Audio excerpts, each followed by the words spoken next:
шумораи қурбониёни коронавирус дар ҷаҳон ба зиёда аз 5 миллион нафар расида, дар ҳамин ҳол нисфи онҳо дар муддати камтар аз 8 моҳ фавтидаанд.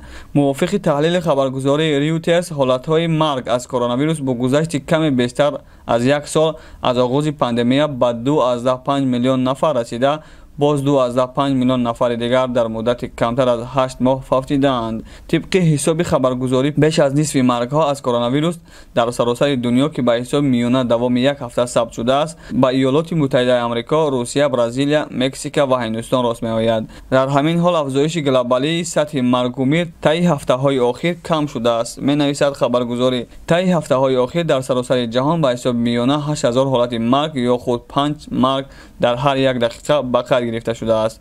лекин давоми ҳафтаҳои охир сатҳи глобалии маргу мир поин рафтааст.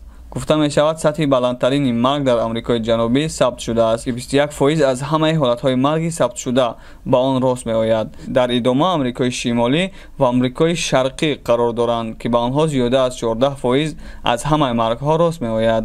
дар ҷаҳон штамми бештар сироятноки делта коронавирус бартарият дорад, ки ба онҳо бахусус шахсони аз ваксинагирӣ дурмонда осебпазиранд.